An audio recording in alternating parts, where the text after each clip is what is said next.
Today on the Locked On Hornets podcast, we alluded to it. Is LaMelo starting to check out? After watching that Minnesota game, it might just be the case. We'll get to a lot of other stuff, Sicko Satchel questions too, on a Friday, Locked On Hornets.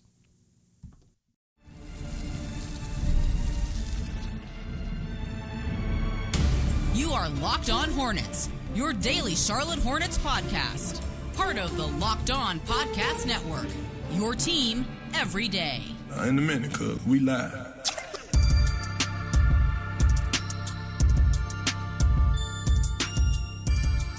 It's Locked On Hornets, part of the Locked On Podcast Network. It's your team every day. Thanks for making us your first listen. We're free and available anywhere you get your pods. That includes YouTube. What was did I say something weird that got the eyebrow raised there for a second? I don't know. It might have been my headphones. It sounded like an N slipped into that your. It was like a nyor. It's your team. Yeah.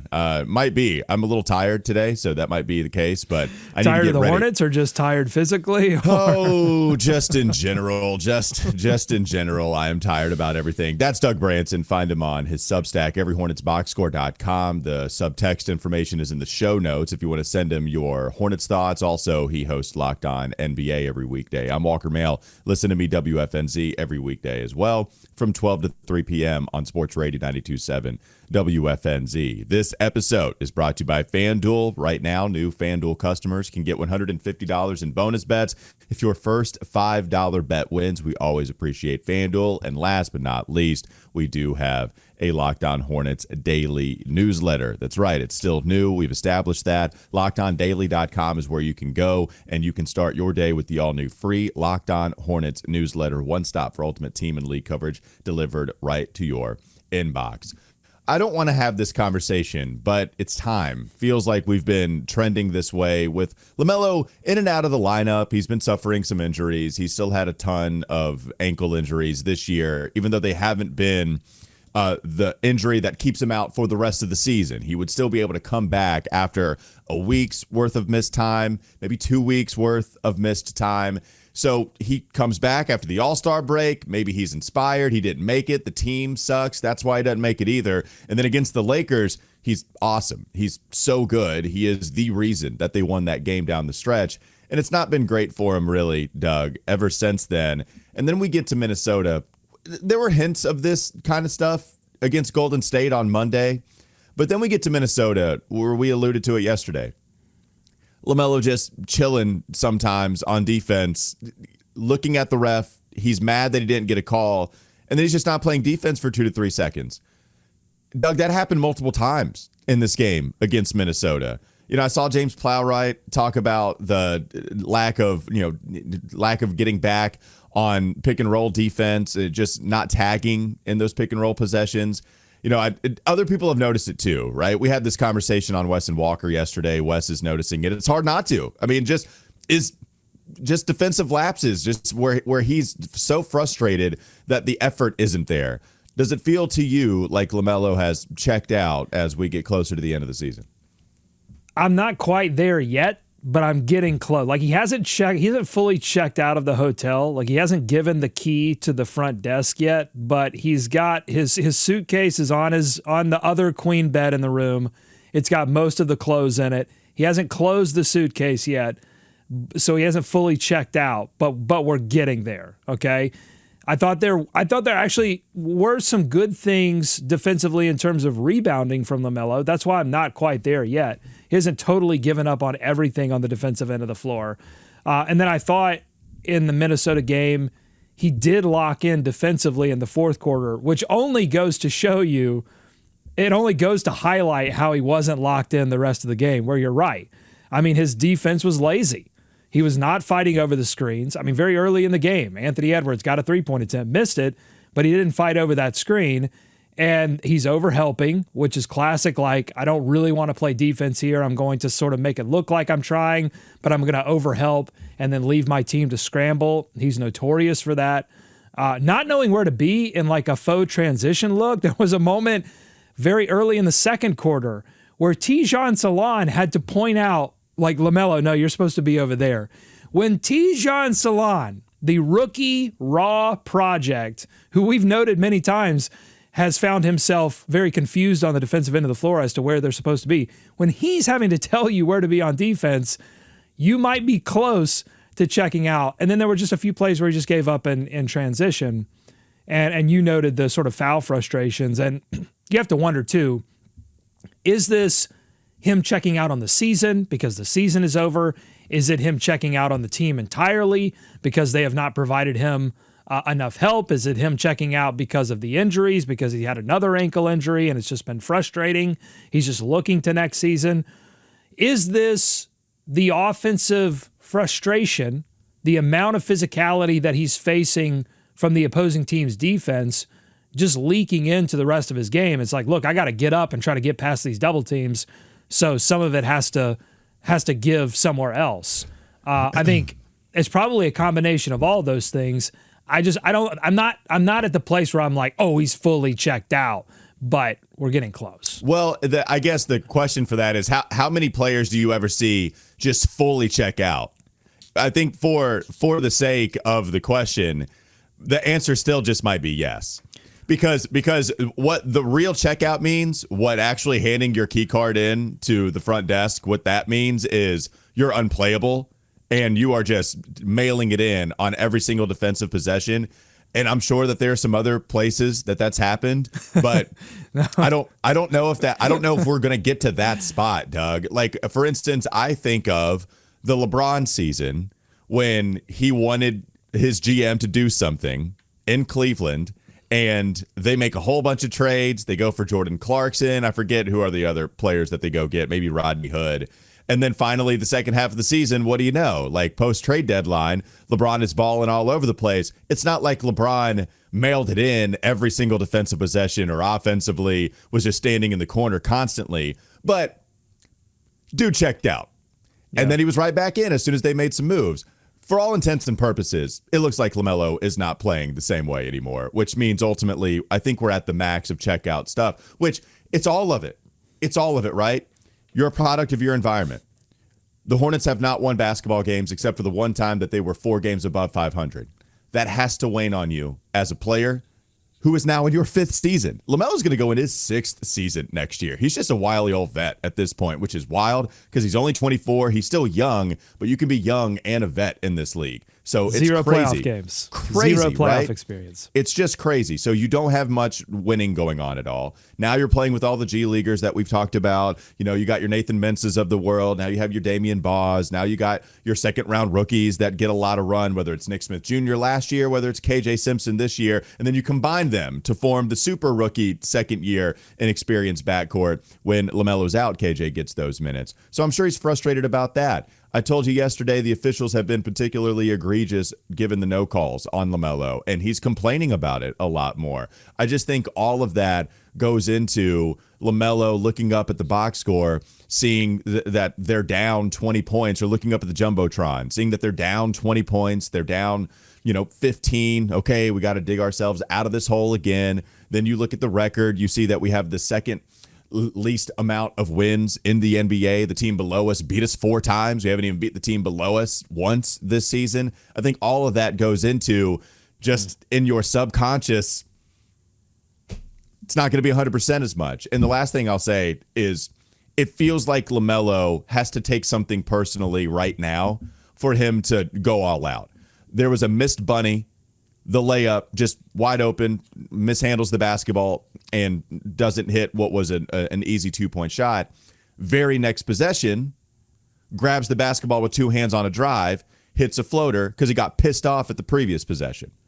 Against Golden State, he was getting pissed off that he wasn't getting some of these calls too. And then what happens the next few possessions, he starts eyeballing you, hitting shots right in your face from 30 feet out. It's going to have to be those moments, Doug. Like, there's just not a lot of, I'm playing for the season here. There's not a lot of, I'm internally motivated right now. What it is I'm pissed off at something that just happened. Let me make up for it real quick, balance the scales. Then we'll see what happens the rest of the way. I can't even blame him fully because I have to imagine that it's incredibly frustrating to have gone through what he's gone through the last 5 years. Yeah, for sure. But, this season has been all circumstance. Because I think Charles Lee is committed to making this a better basketball team. Not that Steve Clifford wasn't, not that James Borrego wasn't, but I think Charles Lee has some right ideas that would be more applicable to young players than maybe Clifford did. And I think Jeff Peterson is very committed to putting actual depth to this team. But circumstances are such that this team was super injured. Now, do they have the commitment as an organization to go out and put actual veterans around LaMelo Ball next season that could make this a playoff team? That's to be determined. And I think that's going to be the difference between, is LaMelo checked out of this season, or is he checked out on the idea of the Hornets as a team? And are the Hornets going to check out of the idea of building a team with LaMelo Ball as your best player? I don't really have solid answers to all of those questions, but we're starting to see some of those play out on the floor. It is important for the Hornets to play. It's not important for them to win basketball games, but it is important for them to play well heading into the summer and use some of that momentum, have some idea, because if you don't, then you do have to rethink this entire roster. But I would say I would be on the checked out when LaMelo stops putting up a lot of shots. That to me is going to be all right. This guy's completely done. I think the defensive stuff is just a reversion back to because if you look at the trend line for his foul percentage, super high at the beginning of the season when he was fouling out every other game, and we talked about that as LaMelo is trying to be the defender that Charles Lee wants him to be, and he doesn't know how. And then you can just see the trend line drop down to about a level where you would want it to be, where you're being physical, you're playing up to screens, you're getting into your opposing offensive player every once in a while, you're picking up a couple reaches, but you're not taking yourself out of the game. And then now, he's barely touching anyone. So, I think defensively, you can definitely sell me on it. As an overall player, I'm not sure yet. Yeah, okay, let's continue the conversation. Coming up next on the Locked On Hornets podcast. He's everywhere! I do want to look at some other LaMelo Ball stats, some trend lines as well, and then we can get to the Sicko Satchel, weekend preview. Still have plenty more to go on the Locked On Hornets podcast.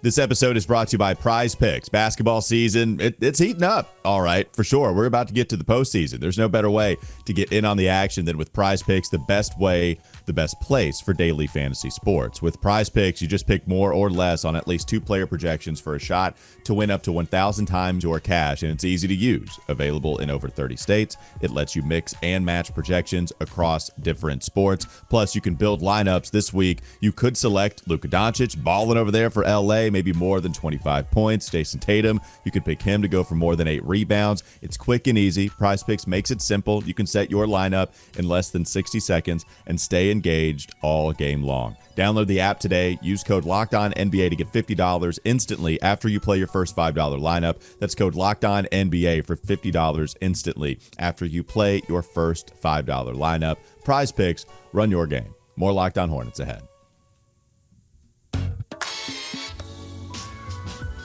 Okay, more LaMelo stuff. The shot thing you mentioned, right? And when he stops taking a whole bunch of shots, that's when you'll say, okay, now I think he might be checked out. You might be right about that. I think, one could argue when you're taking more and more 3-pointers and you're not looking to go through the progression of the offense as much anymore and looking to drive as much anymore, and then you just settle for those 3-pointers. I wonder if that's happening as well. But I do think it's defensively more so that we're having this conversation than offensively. I do think you're right about that, because that's where it's been particularly egregious. And also, when you mentioned you just think he's reverting back to his old self, I would disagree a little bit there too. I don't think it's been this bad. I don't think if he's been bad, it's not because he just stops. He's stopping and turning to the officials while the play is still going on. That happens multiple times. I don't think it's been like that before. I think what's happened before is he leaves his assignment and he tries to go make a play. And he just has to stay disciplined. That's what we would talk about, just staying home, right? It was the disciplined defense that we wanted to see from him. He's not doing that now, but he's also stopping on some of these instances, just completely game freeze mode. That's what's happening on that end of the court. This, again, though, it has to be incredibly frustrating, everything going on. I've never accused LaMelo of checking out before. Not one season where things have gone horribly wrong. I've never accused him of this, right? I think LaMelo has always given you pretty much 100%. Maybe not defensively because you're saving it for offense, but I've never called LaMelo lazy. I think conditioning, I think LaMelo is fine. Maybe he needs to get stronger. I know he's, really skinny, but this has always been LaMelo, so that's fine. But like, it's not about him not putting the work in. I've always fought hard against that notion that he doesn't put the work in. I just think, man, we are humans. This seeps into your subconscious where nothing is going right, and then you might it's not like you're making the decision to flip the off switch. You're not doing that. You're not making that conscious decision. I'm mailing it in tonight. It just kind of overtakes you. Again, I mean it when you're a product of your environment. Nobody else has gone through it with this type of length. Miles Bridges had a couple of years off. Okay? He's the oldest player on the team, but he didn't endure it every single season. Mark Williams hadn't been here long enough. Brandon Miller isn't even playing right now. Take your pick. Nobody has gone through it as long as LaMelo, consecutively as long as LaMelo. And that's where I think it is, which brings up your point again. Does it mean that it's over for this season for the most part, or is it over, period? And that's what I hope. That's where I hope personally, where that's not true. I hope that it's not completely over, because I want to see him with a healthy lineup. And we've had that conversation a million times, and I get both sides of it. But it's still a question. Is it over for everybody involved, where it's just best for both parties to move on? And we're starting to hear the whispers. And the whispers do come from someplace. We don't know exactly what that place is, but the whispers do come from someplace. Yeah. And sometimes they sort of just manifest themselves. Sometimes the whispers, we don't know exactly where they come from, but then they start to take on more and more reality. So I think it is something to monitor, the idea that, that LaMelo and the new organization get together in the summer and go, I don't know if this is really working. I think that's more and more of a possibility.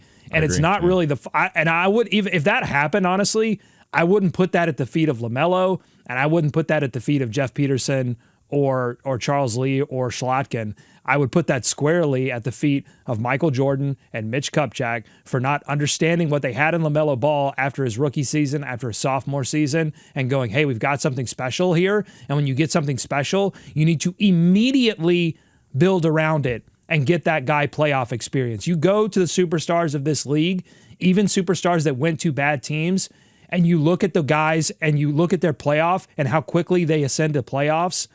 And that's a good marker of like, oh, they're going to continue to be superstars. They need that experience early. It can turn, I think, unserious players into serious players. Being part of a 7-game series, understanding what that means and the commitment that it takes, and playing on the big stage night after night in those series, that can turn unserious players into serious players.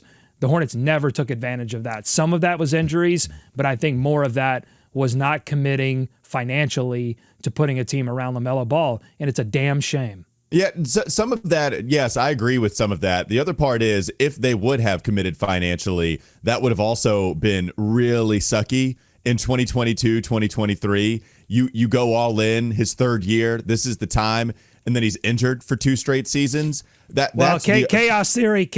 Had they done that, maybe he doesn't get injured. You never know. I like it. Nature. It finds a way. Maybe it would have found a way. Maybe the Hornets would have found a way into the postseason. You mentioned some stats. I didn't know what stats you were going to roll with, but I wanted to look at some with LaMelo too. Here's some other concerning stuff. This is for me, the guy that wants to keep LaMelo. But one thing that's a little concerning here too, right? I think at the beginning of the season, we would see LaMelo improve on the stuff we'd been begging him to improve on. Getting to the rim, going to the foul line a lot more, hitting those shots, taking smarter three-pointers, his mature game. God, right? Like, we were celebrating the maturity that we saw quite a bit over the first half of the season. That stuff is starting to go down a little bit. You see the rim accuracy, which he's never been a strong finisher. We've talked about it every single season. Doug, it's at 55%. So the percentage, it's at 55% at the rim this year. It was 56 last year. It was 54 the year before that. 54, 53. It's not getting better at all. It's the same, right? He's actually in this. The percentile is getting worse. The percentage is staying pretty much the exact same. Well, okay, you go back to 2022. or 2023, 2024, in the 22 games that he played, at least he was getting there, which is a big deal. Just get there and maybe some things happen, right? Well, now, according to Cleaning the Glass, he's getting there 21% of the time on his shot attempts. Last year, it was 32% of his shot attempts were coming at the rim. So now you talk about reverting back. It's reverting back to 23% in which he was just a couple of years ago when he played 36 games. The foul shots, you're talking about the foul rate, right? What the foul drawing, is that getting better? Well, his free throw percentage is down just in terms of making them.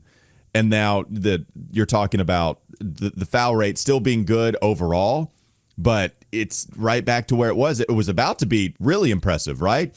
4.7 last year, 5.1 this year. So a little better, but not as dramatic as we thought maybe at the beginning of the season. That's what's frustrating too. There were some steps being taken, and now we're getting back to what we had seen previously from LaMelo. So I'm going to respond how I think that some of the comments would respond, and they would say, look at the talent around him or the lack of talent, and how defenses are responding to LaMelo, which is, we're going to throw a lot of different coverages at you. We're going to throw a lot of different bodies at you. We're going to be physical if we feel like you're going to drive, but we're actually going to give you the deep three more so than we would have in previous years because you're not shooting the three ball as well. Mm-hmm. And if you get anywhere close to the rim, there's going to be three guys around you. We're going to force you to make the read. We're going to force you to make the pass because we know that pass is more than likely going to go to a player that we don't care about if that player takes a shot. So if Brandon Miller were in the game, if Trey Mann were in the game, if Grant Williams were in the game, that would be the defense would have to fundamentally rethink how they dealt with LaMelo Ball, and that would allow LaMelo Ball to maybe get a few more looks at the rim, do some of the things that he was doing before all of those players got hurt. I think that is important context. The question that I got from the Sicko Satchel was from Davis of the 8th Bismack Brigade, and it actually had to do with LaMelo's three-point shooting, not his rim percentage. And he asks, I'm curious what LaMelo's spot-up three-point percentage is, and if it's as high as I think it might be, does that further the argument to add or draft someone more on the ball, in your opinion, take pressure off of him to be such a dominant ball handler in all lineups? Do you want to answer that on the other side? So I've got the numbers. Spot up, I think we should take a look at a couple of things.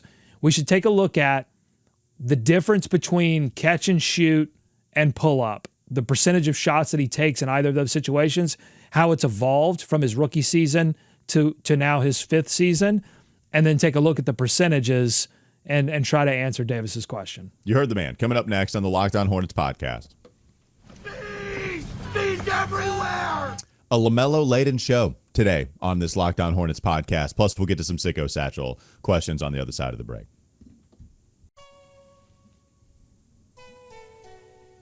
This episode is brought to you by FanDuel. When the game tips off, the NBA action is just getting started, and there's no better place to get in on it than FanDuel, America's #1 sports book. With FanDuel, you can place live bets throughout the game, so even if you miss the opening tip-off or want to bet on the fourth quarter comeback, you can stay in on the action. And if you're looking for a bigger payout, you can even combine your live bets into a same-game parlay. I love using FanDuel's live betting feature because it keeps every moment of the game exciting. Whether I'm backing my team for a late-game rally or picking a player to hit a clutch three, I never feel like I missed my chance. Plus, the app is easy to use, and when you win, you get paid instantly. Right now, new FanDuel customers can get $150 in bonus bets if your first $5 bet wins. Just visit FanDuel.com to join today. That's FanDuel.com for your shot at $150 in bonus bets. Make every moment more with FanDuel, the official sports betting partner of the NBA. More Locked On Hornets ahead.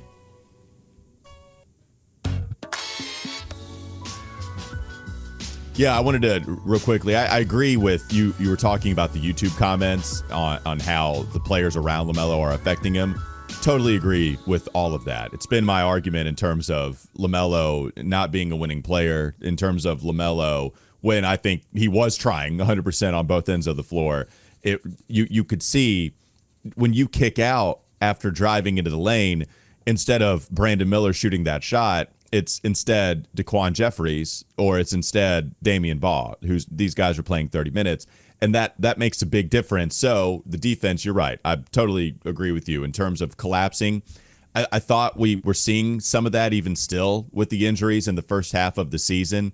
Those numbers have kept going down the last couple of weeks in terms of rim accuracy, just missing a bunch of bunnies, which hurts, right? That's not checking out. It's just missing.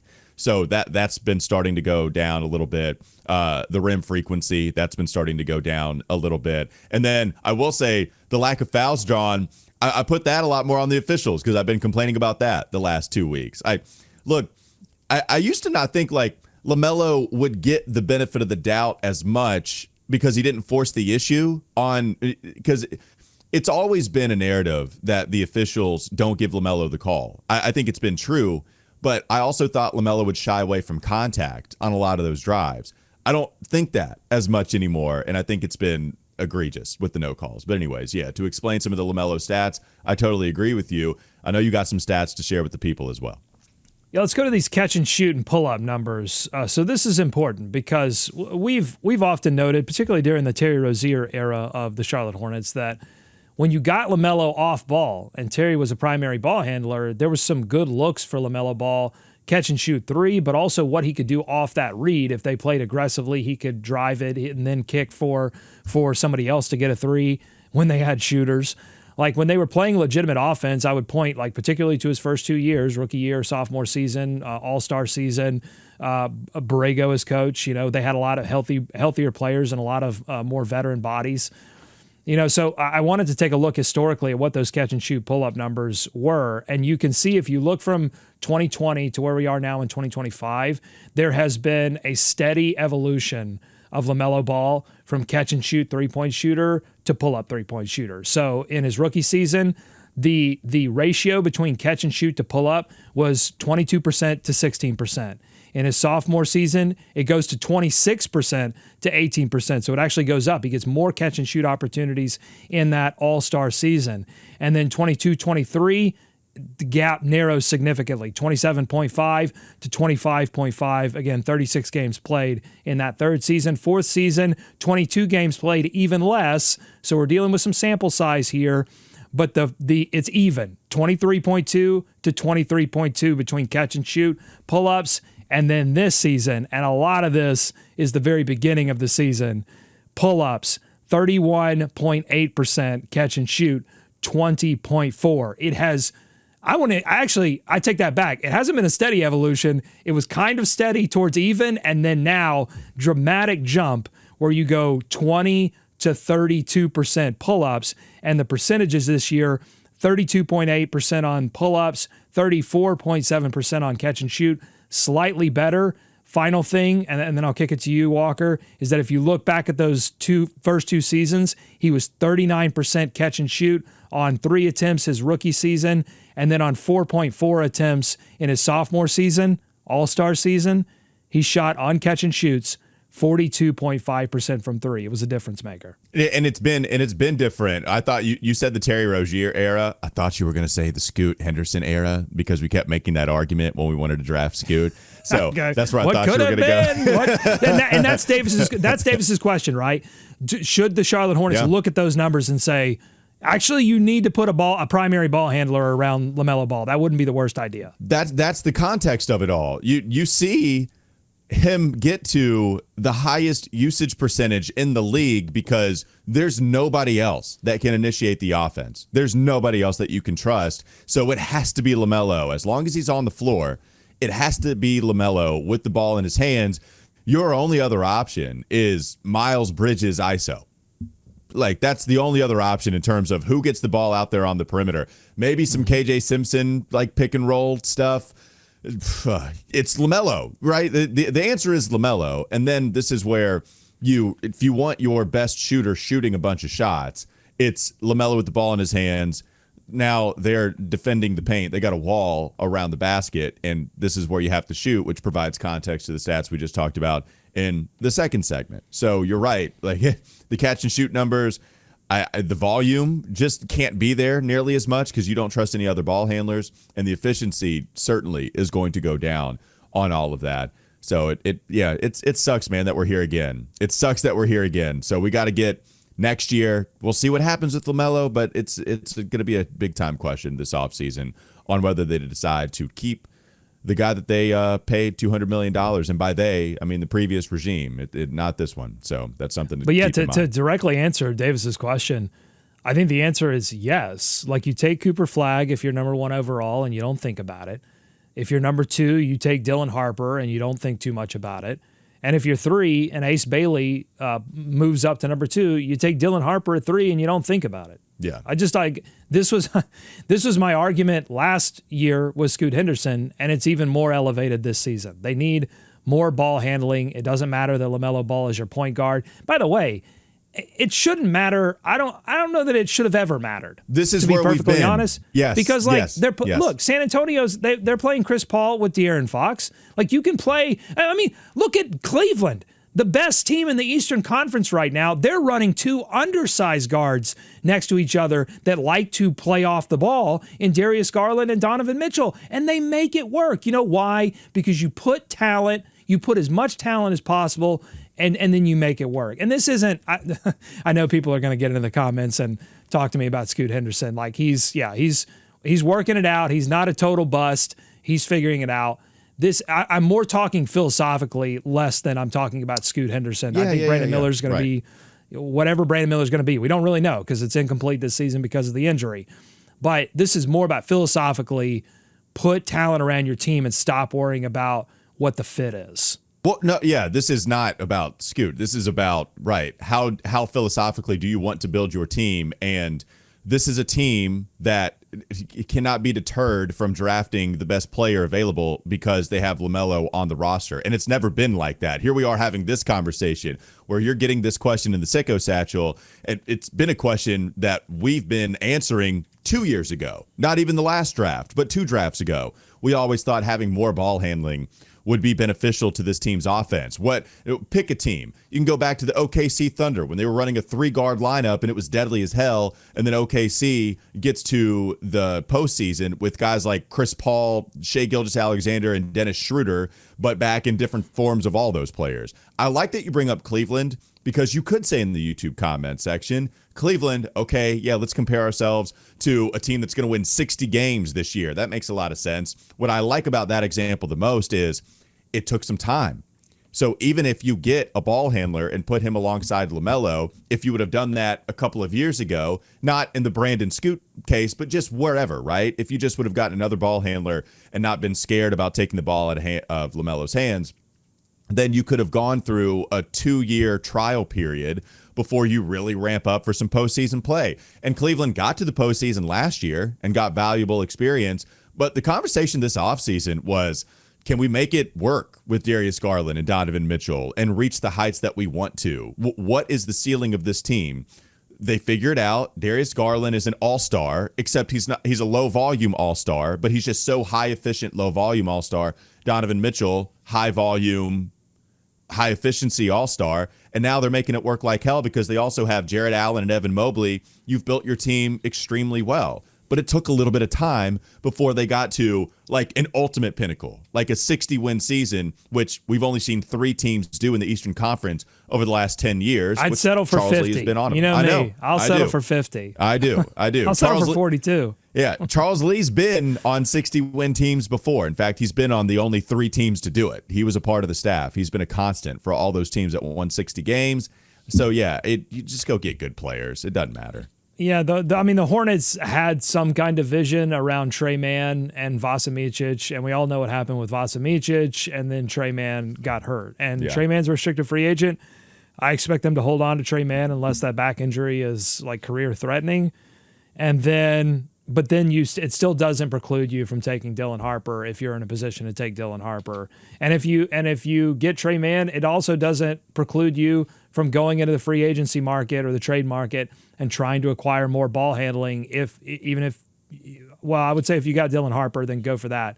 But if you get Cooper Flagg, then I think you still need to look at more ball handling. I think the NBA is teaching us more shooting, more ball handling, particularly as it relates to like all your positions, getting out into transition. That's the way teams are playing right now. Just get a bunch of playmakers, get guys that can make some stuff happen. That's what it is. Yeah. Just get guys that make other players better. And LaMelo, he's your sole source of that.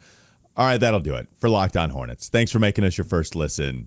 LaMelo episode, man, through and through. We appreciate everybody making us your first listen. We're free and available anywhere you get your podcast. Doug Branson, everyhornetsboxscore.com. Also, Locked On NBA with Matt Moore and Hayes. I'm Walker Mail. Listen to me on WFNZ every weekday from 12 to 3 p.m. Have a great weekend.